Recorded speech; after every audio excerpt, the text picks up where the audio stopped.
फल कर ले। यही नाम निज नाम है, मन अपने धर ले। बैठक स्वामी अद्भुति, राधा निरख निहार। और न को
चित्त समाओ नहीं उमंग अब चित्त समाओ मति से सिंह अति लहर उठाए मति से सिंह अति लहर उठाए प्रीत रे प्रीत मोती उप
उनके क्यों कर गाओ महिमा उनके क्यों कर गाओ चरण शरण में निज दिन दाओ चरण शरण में निज दिन दाओ राधा स्वामी धाम दिखाए राधा स्वामी धाम दिखाए अद्भुत शोभा कहीं न जाए अद्भुत शोभा कहीं न जाए राधा स्वामी पुरुष अपारा राधा स्वामी पुरुष अपारा कहूँ कहाँ कुछ अजब बहारा कहूँ कहाँ कुछ अजब बहारा राधा स्वामी पुरुष अपारा राधा स्वामी पुरुष अपारा कहूँ कहाँ कुछ अजब बहारा कहूँ कहाँ कुछ अजब बहारा भर प्रेम आरती गाओ भर भर प्रेम आरती गाओ नहीं उमंग अब चित समाओ नहीं उमंग अब चित समाओ भर भर प्रेम उमंग आज हुई ही है मैं भारी उमंग आज हुई ही है मैं मारी शरण में स्वामी जाय पुकारी शरण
स्वामी वस्तु अपारी दई राधा स्वामी वस्तु अपारी में हर अब हो गई मुझ पर न्यारी में हर अब हो गई मुझ पर न्यारी उमंग आज हुई है मैं बारी उमंग आज हुई है मैं बारी शरण मेरा स्वामी जाय पुकारी शरण मेरा स्वामी जाय पुकारी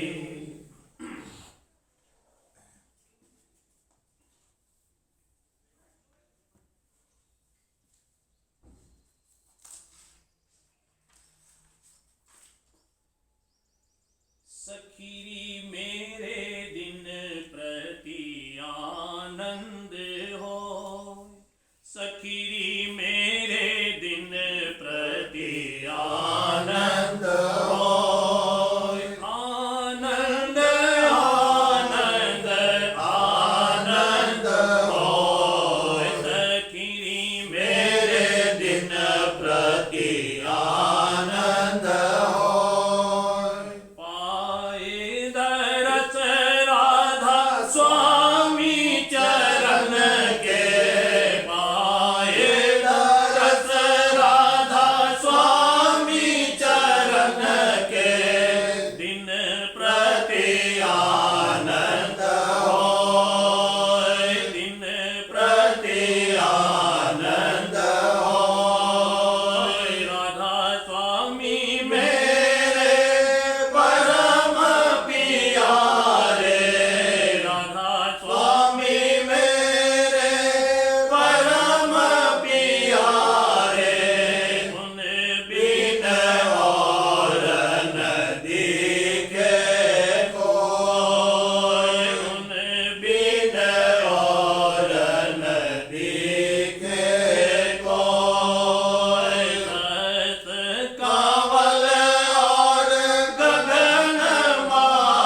जग में हुई है न होय, ऐसे जग में हुई है न होय। सखीरी मेरे दिन प्रति आनंद होय, बारंबार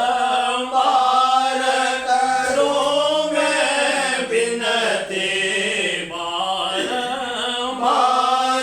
करूं मैं बिनती, बारंबार करूं मैं बिनती, मांगू दान सो दीजे मोय, स्वामी मांगू दान सो दीजे मोय।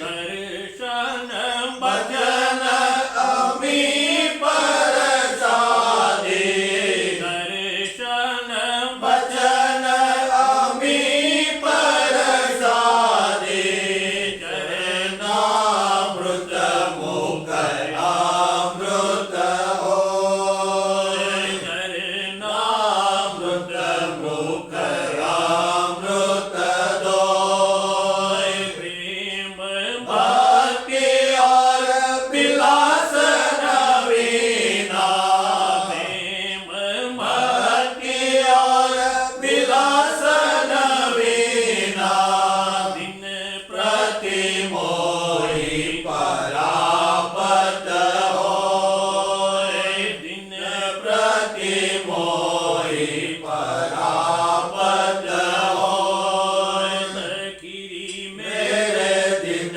प्रति आनंद होय, कभी न बिछड़ो चरण शरण से, कभी न बिछड़ो चरण शरण से, कभी न बिछड़ो चरण शरण से, यही दास को बख्शिश होय, यही दास को बख्शिश होय। राधा स्वामी प्यारे दुख हर मेरे, राधा स्वामी प्यारे दुख हर मेरे, राधा स्वामी प्यारे दुख हर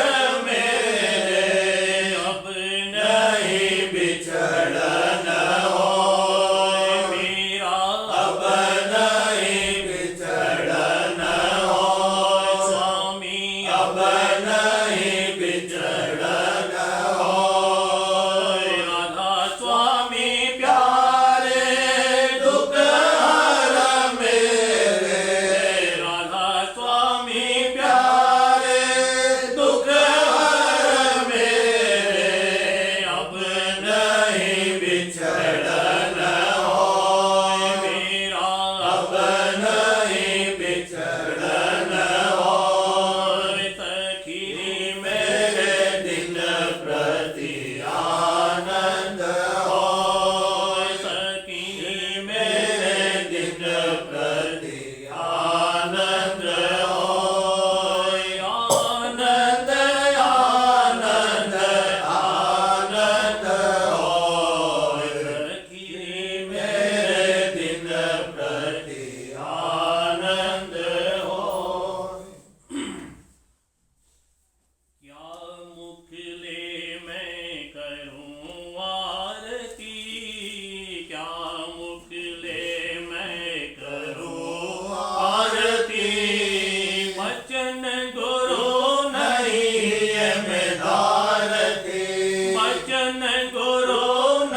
बिन अब मोहि कौन समारे। कहाँ लगत हो तपन ये माई, कहाँ लग सहो तपन ये माई। मेरा बल कुछ पेश न जाए, मेरा बल कुछ पेश न जाए। हार हार आया शरण तुम्हारे, हार हार आया शरण तुम्हारे। तुम बिन अब मोहि कौन समारे, तुम बिन अब मोहि कौन समारे। लजा डर तुम्हारा नहीं माना, लजा डर तुम्हारा नहीं माना। गुण बहुत किए निदाना, गुण बहुत किए निदाना। अब शर्म शर्माय करो मैं विनती, अब शर्म शर्माय करो मैं विनती। अब शर्माय करो मैं विनती। हे दयाल तुम समरथ शांति, हे दयाल तुम समरथ शांति। गुण मेरे चेतन लाओ, गुण मेरे चेतन लाओ। अपनी दया से पार लगाओ, अपनी दया से पार लगाओ। तुम बिन नहीं कोई और सहाय, तुम बिन नहीं कोई और सहाय। जैसे बने तैसे ले ओ बचाए, जैसे बने तैसे ले ओ बचाए। गुण मेरे चेतन लाओ, गुण मेरे चेतन लाओ। अपनी दया से पार लगाओ, अपनी दया से पार लगाओ। तुम बिन नहीं कोई और सहाय, तुम बिन नहीं कोई और सहाय। जैसे बने तैसे ले ओ बचाए, जैसे बने तैसे ले ओ बचाए। काल कर्म से न्यारा कीजिए, काल कर्म से न्यारा कीजिए। प्रीत प्रतीत चरण में दीजिए, प्रीत प्रतीत चरण में दीजिए। निर्मल कर मन सूरत चढ़ाओ, निर्मल कर मन सूरत चढ़ाओ। अमीदार दार धुन शब्द सुनाओ, अमीदार दार धुन शब्द सुनाओ। चढ़े गगन जब दर्शन पावे, चढ़े गगन जब दर्शन पावे। निज परतीत हिये में आवे, निज परतीत हिये में आवे। जगत भाव तब निज कर छूटे, जगत भाव तब निज कर छूटे। काल कर्म का माथा फूटे, काल कर्म का माथा फूटे। सुन जाय तिर बेनी नावे, सुन जाय तिर बेनी नावे। सूरत शब्द का रस तब पावे, सूरत शब्द का रस तब पावे। वहाँ से चल पहुँचो सतपुर में, वहाँ से चल पहुँचो सतपुर में। सतगुरु दर्शन करो अधर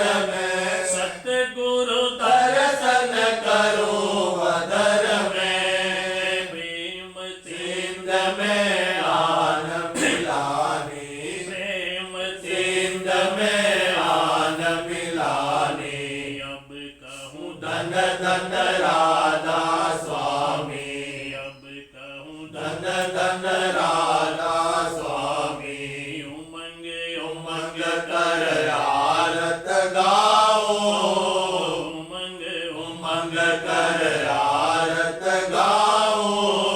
राधा स्वामी सदा धियाओ, राधा स्वामी सदा धियाओ। अब मेरा काज हुआ सब पूरन, अब मेरा काज हुआ सब पूरन।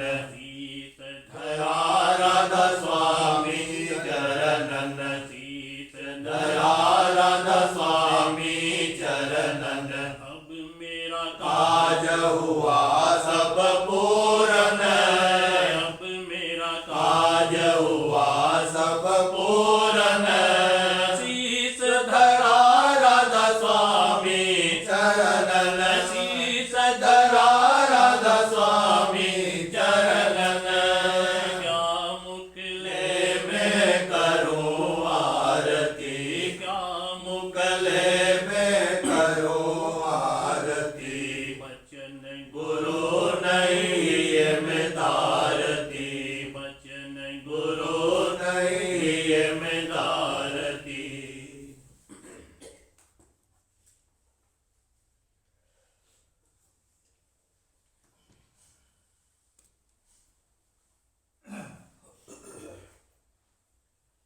सार वचन राधा स्वामी भारती भाग दूसरा वचन 100। जब कोई जीव सत्संग में आता है तो संत उसको परख लेते हैं कि उसको कितना कर्जा काल का देना है। जो देखा कि इसका कर्जा थोड़ा है और इस जन्म में अदा हो सकता है तो उसको संत चरणों में लगाते हैं। और जो देखा कि अभी काल का खाजा है तो उसको नहीं लगाते हैं। पर संतों के सन्मुख आने से उसके बेशुमार कर्म कट जाते हैं और आगे को उसे अधिकारी बनाते हैं। वचन 101। अहंकार के मैल को निकालना पहले जरूर है। आजकल बाजे जीव अपनी समझ से काम तो वही करते हैं कि जिसमें नाम की प्राप्ति होवे और अहंकार का मैल जावे, पर स्वतंत्र यानी अपने अहंकार के संग करते हैं, सद्गुरु के आश्रय नहीं करते। इससे और अहंकार ज्यादा होता जाता है, यानी मनमुखता करते हैं और सद्गुरु को मुख्य नहीं रखते। वचन 102। संतों के मत में मालिक और जीव का अंश अंशी भाव माना जाता है और वेदांती केवल ब्रह्म ही मानते हैं, जीव को कुछ भी नहीं गिनते। वचन 103। जिसको सद्गुरु की प्रीत है और उन्हीं को चाहता है वह एक रोज निज घर में पहुंच जाएगा। और जो सत्य नाम और सत्यलोक की चाह रखता है और सद्गुरु से प्रीत नहीं है तो वह न सद्गुरु को पावे और न सत्य नाम से मिले और वह सद्गुरु का संग भी न कर सकेगा। वचन 104। संत ज्ञान का खंडन नहीं करते, पर यह कहते हैं कि पहले अंतःकरण शुद्ध करना चाहिए, तब ज्ञान का अधिकारी होगा। इस वास्ते चाहिए कि वाचक ज्ञानियों से बचा रहे और भक्ति संत सद्गुरु की और सूरत शब्द मार्ग की करे जाए। इससे अंतःकरण भी शुद्ध होगा और नाम भी मिल जाएगा।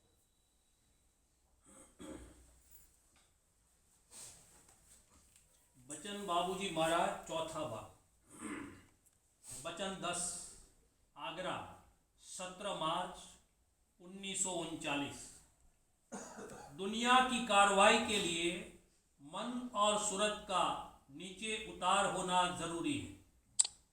बरअक्स इसके परमार्थी कार्रवाई में मन और सूरत ऊपर को खींचते, सिमटते और चढ़ते। इसी वजह से परमार्थ मुश्किल है। तन और मन को खिंचाव और चढ़ाई के दबाव की बर्दाश्त नहीं है। अगर सत्संग, ज्ञान, भजन वगैरह में सूरत और मन खींचते और चढ़ते हैं तो समझना चाहिए कि दुरुस्ती से बन रहे हैं, वरना कमी है जिसके लिए यत्न करना चाहिए। दुनिया के बंधनों में कमी आनी चाहिए। ये मुमकिन नहीं है कि परमार्थ भी होता रहे और दुनिया भी बदस्तूर जारी रहे। यहाँ हर कार्रवाई की कामयाबी इसी पर मुनहसिर है कि मन अपने साथ में सूरत को नीचे उतार कर लावे। अगर सूरत नीचे न उतरे या कम आवे तो किसी काम में मन नहीं लगेगा और कोई चीज नहीं सुहाएगी। बड़ी बेचैनी और व्याकुलता होगी बचपन में, जबकि सूरत चैतन्य का प्रवाह रहता है। बच्चा जरा जरा सी चीज से मगन और खुश होता है। बड़े आदमियों की नजर में वो हर्ष आने की चीज नहीं है, मगर बच्चा उसी को पाकर हर्षित हो जाता है। अगर कोई शारीरिक तकलीफ ना हो तो बच्चा 24 घंटे खुश और मगन रहता है। एक कांच का टुकड़ा, हत्ता की फर्श पर पड़ा कोई चिथड़ा ही मिल जावे तो हर्ष मानता है। इसी तरह तरुण अवस्था और यौवन अवस्था में आकर भी चित्त बड़ा प्रफुल्लित रहता है। जिधर निकल जावे उधर ही खुशी का सामान मौजूद देखता है। जिस चीज को देखा वही सुहावन और खूबसूरत मालूम होती है। अधेड़ अवस्था शुरू होने पर इसमें कमी आने लगती है और जैसे जैसे शरीर जर्जर होता जाता है, सब चीजें निरस और फीकी मालूम पड़ने लगती है।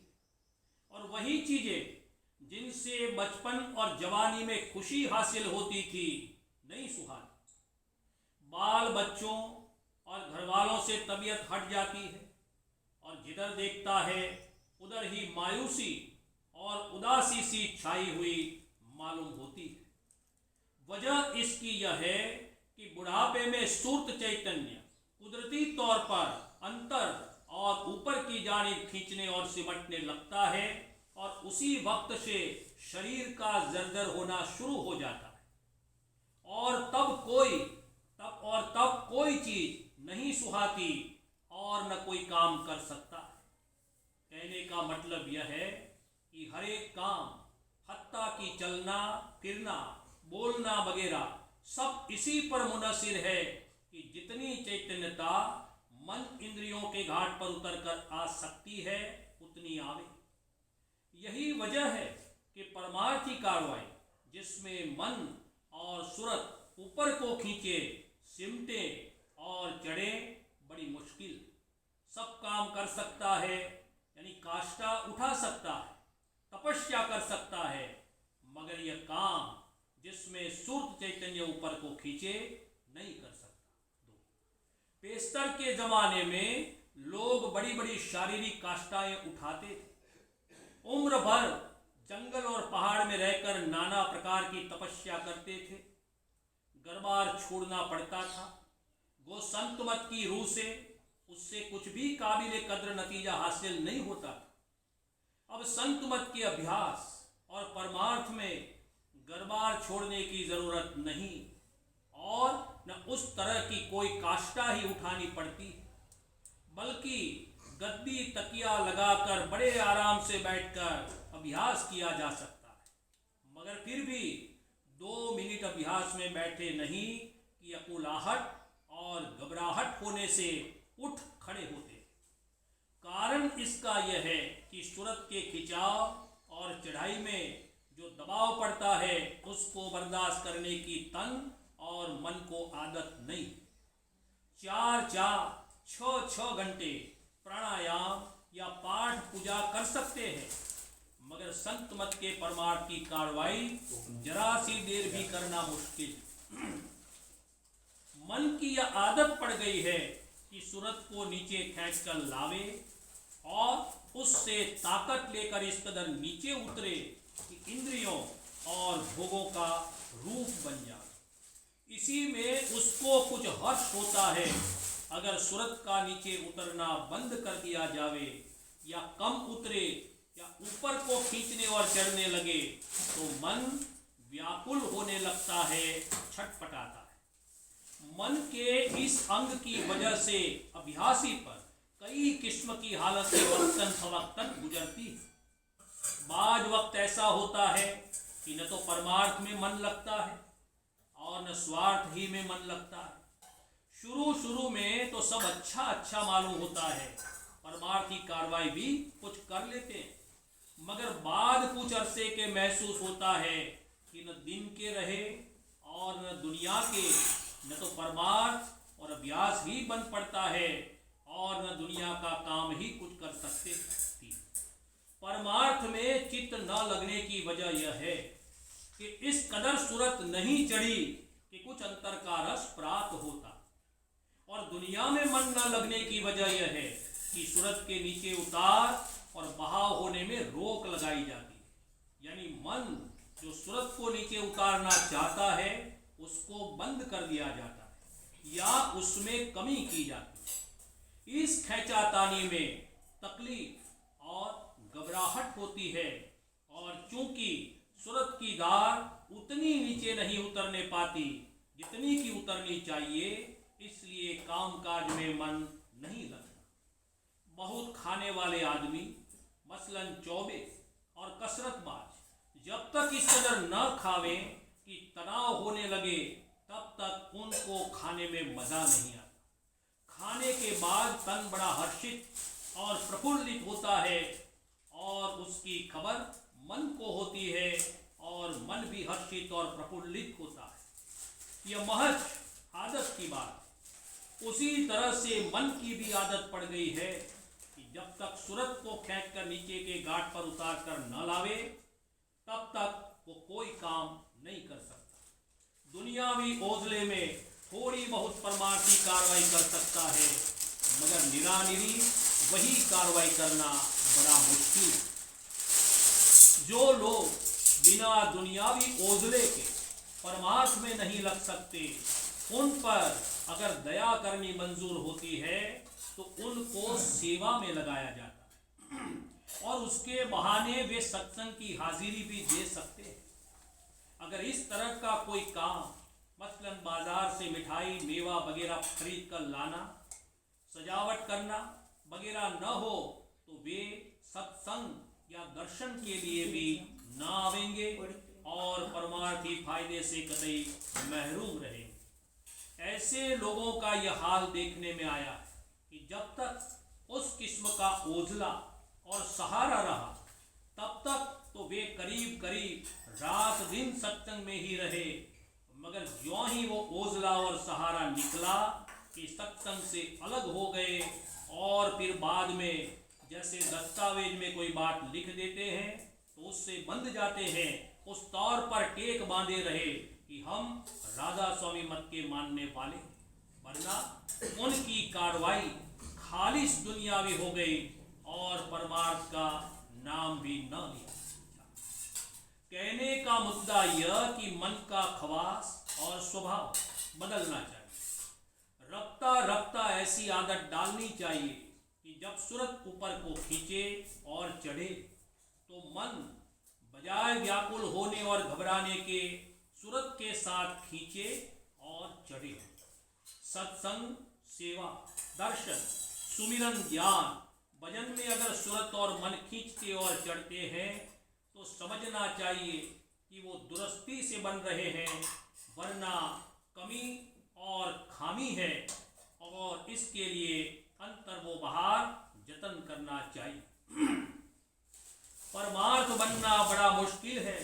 तन और मन की काया पलट होगी तब परमार्थ बनेगा। अगर दुनिया के बर्ताव, वो व्यवहार और मोह व बंधन में फर्क नहीं आया है और न आ रहा है तो जान लो कि परमार्थ नहीं बन रहा है। जब मन और सूरत अंतर में खींचेंगे और चढ़ेंगे तो दुनिया के कारोबार में जरूर फर्क आवेगा। ये हो नहीं सकता, नामुमकिन है कि परमार्थ भी बन रहा है और दुनिया भी बदस्तूर कर रहे हैं। बार बार करूं